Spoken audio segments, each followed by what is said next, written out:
What is shadow AI and why should you care? That's what we're going to dive into today. So, in the technology world, over the last couple of years, there's been terminology that's been used called shadow IT. And if you're not familiar with it, it's basically the practice of your internal employees or team members going out and deciding to use different cloud-based or software as a service-based applications based upon what they want to accomplish with it on a given day. Now, I've been around the industry long enough that I remember the days when corporate organizations would make purchasing decisions on applications for their entire organization. And in those days, they would negotiate a contract that included so many licenses and software that had to be installed locally on the machines. You fast forward to 4 or 5 years ago where cloud applications became more prevalent, or software as a service, or SaaS. Those are all terminology references that mean the same thing. When those started to become more prevalent, it made it extremely easy for your employees and team members to go out and do their own research and select their own individual tool usage without a whole lot of corporate oversight or governance.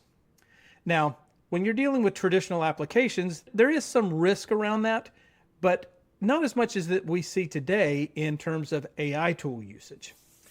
So when it comes to AI, and specifically shadow AI, the new terminology, it's basically an extension of shadow IT, meaning that your team members are going out, evaluating, deciding which AI tools they think are going to serve their needs the best.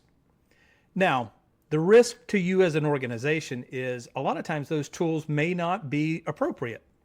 They may be using public learning models. They may not even be legitimate tools, but instead a malicious front end to capture some of your information. And if your end users are making those decisions on their own without governance or oversight, you're at risk. And so thus the term shadow AI and the inherent risk. So how do you get around this, or how do you control this? Well, first you want to start with a published acceptable use policy specifically for AI. And you need to spell out in the acceptable use policy that any type of tool evaluation or usage has to be approved and sanctioned by the corporate entity. So start with that acceptable use policy. Make sure you include it in your handbook. Make sure all employees agree to that as part of their onboarding. And for any existing employees, make sure that you send out an updated acceptable use policy that they must sign individually.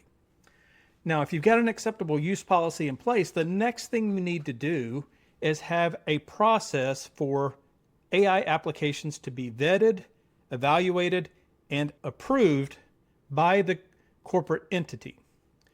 Now, as part of this process, you want to probably have multiple people that evaluate it and look at the standards, look at what's being shared, how it's being shared, is it going into public learning models, and set forth an acceptable use around those applications so that people understand what can be used, how, and when. So if you're unsure of how that works in your organization, that's the first place to start.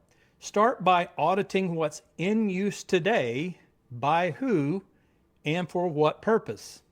And that may be a bigger task than one would imagine, simply because you can't always watch what your employees are doing. If you need help around that, we've got some programs to help you in that path, where we can come in and evaluate and give you a full inventory of what's being used, not just in the AI realm, but SaaS tools as a whole. So shadow IT as well as shadow AI can be identified, but regardless of whether you work with us on that or not, you want to make sure that you have a full inventory of what's being used, make sure that your team agrees with the usage and the restrictions that are around that, and then make sure that your employees are all aware of the requirements. Hopefully this helps. Hopefully this moves you further down the road to safer and more compliant AI usage in your organization. If you have any questions, always reach out to us. We're happy to help.